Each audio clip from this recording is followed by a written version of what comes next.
What is going on? Sam Kanal from Cafe, checking with you guys. You guys are doing terrific, and we are back with another video. So today is exactly 3 weeks out from the marathon, and normally it's gonna be my longest run day, but training has changed up a little bit, not because I want to, but because this is where we find ourselves. And what I mean by that is I'm currently, again, in the previous video that I mentioned, I am currently dealing with an ITB syndrome. If you don't know what ITB is essentially is when you have your tight IT band that stems from hip tightness, TFL, your hip flexors tugging on your hamstrings, that's causing a little lateral friction on your outside of your knee. So running has been challenging, especially being 3 weeks off a marathon. You definitely don't want to be in this position that I'm in right now. You want to make sure. Today's obviously my longest run of 22 miles, and I just ended up doing bike for an hour, elliptical for an hour, which is not ideal, but we're just trying to build some of our fitness level. Today I'm just going to be taking you guys through my day. So first, let's go home, shower, change, and get some meal in. I just got home not too long ago, showered, and made myself a nice cup of coffee. Of course, our day doesn't start without a cup of coffee. And also, instead of making a big breakfast just because I'm not really in the mood to eat, shocking, I know, right? I'm gonna be having the BPN Field Bar. That's what I'm gonna be having. It's kind of a weird experience, which I think, it's a good time for me to talk to you guys about this this injury that I've been dealing with. It's weird because normally, like this time of the day, I would have been like, it's currently about 1 o'clock. I'll be hurting, sitting on the couch, just like, trying to get as much food and electrolyte in, trying to figure out what's going on, what's not going on. Okay, how do I feel? And I really miss that, and I don't want to come across like, I just got everything under control. Nah, this sucks. If I'm being honest with you, it truly sucks. And I'm just trying to be as positive as possible, just because one, it's something that I've worked really hard for the last 11-12 weeks or so, and just for this to happen at about 3-4 weeks out is kind of, it bums me out a little bit. But then again, I have my pity party, then I'm gonna go back to, okay, what can I do now to put myself in the best situation. Bouts of times where literally I'm like, you know what, I'm calling it, I'm not doing this marathon anymore, I'm just gonna focus on getting healthy. And there are bouts where I'm like, man, I have put so much work into this, so why would I just like stop and just like, oh yeah, you know what, I think I should call it. No. So I sent my coach a text. I'm like, listen, Casey, I think we should call it, just because I went for like a mile run and I could barely even finish that. Coming from running 18 and not being able to run a mile, it's equivalent of like being able to squat 500 pounds, and all of a sudden you can't even put a plate on the bar and squat that down. And it's very disheartening. But I'm trying to reel myself in, put my coaching hat on, like, hey, if I have a client struggling, what would you tell them? It's not because I'm just telling them what they want to hear. Sometimes you do, but at the same time, it's telling them what I would have done in that situation, and that's what I'm doing in this situation.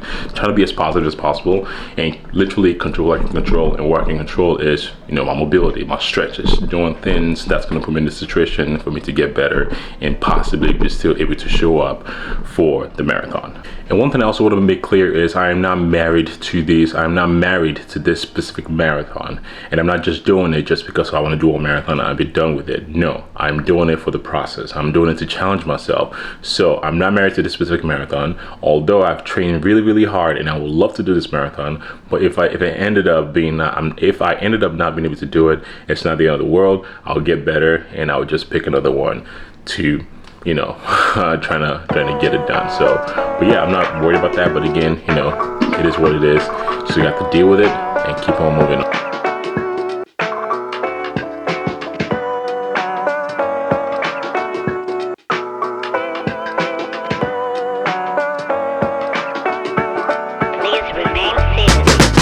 Alright, so it is the next day from the last clip that you guys just saw, me doing some client check-ins. And to be honest with you, again, back to the transparency, trying to be as real as possible with you guys, I was just not in the mood to vlog. That feeling yesterday through my whole day off, and I'm trying my best to stay as focused as possible. The feeling of, I know how I'm supposed to be feeling today. I'm supposed to be feeling like, man, that was like, that was terrible. That was like great. That was, something, the feeling of doing something really, really hard, right? Like running 22.2 miles or 22 miles I was supposed to run yesterday, and that not happening definitely threw my day off. And I've just been being honest with you guys, and I did not feel like vlogging. So instead of just like, being that pity party, trying to, have this video kind of just take a downturn, I'm gonna tell you the things that I've and I'm talking to you guys, and I noticed that my fingers are painted because my kids definitely, my daughter had paint on my fingers yesterday. Anyways, hopefully that made you laugh the way it's making me feel very, very, very happy. But anyways, I'm gonna turn that around. Instead of just being like a little mopey, party, sad face or whatever, I'm gonna turn this video around and trying to, pick it up a little bit, make it more upbeat, and trying to provide some valuable content. Comment below if you're struggling with any sort of injuries right now that you're battling through. I know I am, and again, it comes with the territory of you trying to push yourself. So I'm at the gym right now, about to get after an upper body session, push, pull, and my training actually hasn't really been in any particular structure, especially in the last few weeks, just because the injury kind of just threw everything off, which is what typically happens when you get hurt. When you get hurt, it's like, man, you have a structure, but the structure goes out of the way because you cannot do the things that you normally can do. So that's just out of the way, and the same thing is kind of going this way for me right now. But I'm still trying to have some sort of structure, and if you follow me on Instagram, which you should, you notice my training style has definitely changed. In preparation of when I actually do feel 100% healthy again, I'm still trying to push myself and doing things outside my comfort zone that will allow me to make sure my body's ready, and that's implementing a lot of functional training. I get a lot of questions of why are you doing this? Is functional movement or functional training better than traditional strength training? Let me know what your view is. Is functional movement better than traditional strength training? Of course, our pre-workout on deck. Appreciate everybody that's been supporting your boy. The metrics came back from last month, and one of my biggest months so far. Again, thanks to you guys. You continue to use my code, or my link, I should say. So appreciate that. Less talking, more getting after it.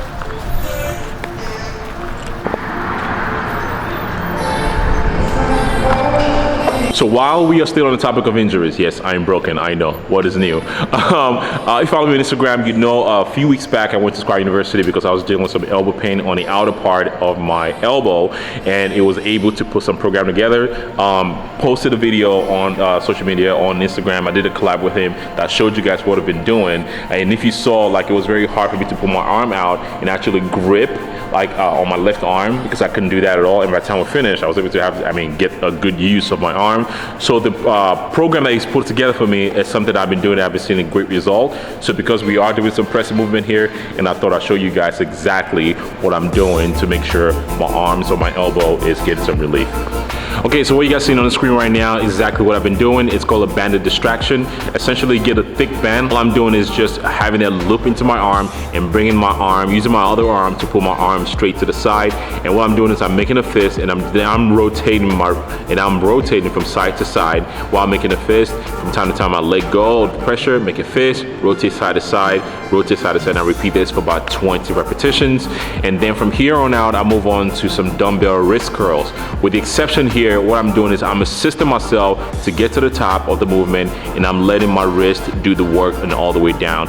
And this particular movement has definitely been very, very instrumental to making sure I'm pressing and I'm using my elbows with a limited amount of pain.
today's workout.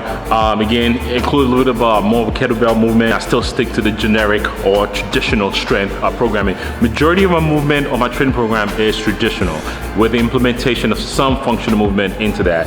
But most of that functional movement comes when it comes to lower body movement. A lot of single leg joint movement, a lot of transitional functional movement in different planes. A lot of questions I've also been getting is, especially on TikTok, on the video that I posted up talking about functional strength and traditional strength, a lot of people are like kind of just combative when it comes to that subject, saying one is better than the other. And I just want to share with you guys, one is not better than the other. Most of them, both of them are definitely a good tool to have into the belt. And I'll tell you, your homeboy did not get this jacked by using functional movement. Just to be clear, I am not saying one is superior than the other. They both are very beneficial in terms of where you can definitely put that into your training programming. And now, because I'm doing things I'm not used to doing, exposing myself in different movements or exposing my body to do different things that is not used to been doing, I need to make sure I am capitalizing and making sure my body is functional in areas that I'm not used to putting my body in. That video up here,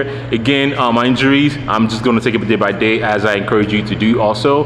Don't stress it on what you can do, and just whatever you cannot do right now, just without a back burner, with the hopes of whatever you're doing right now gets you better in the long run.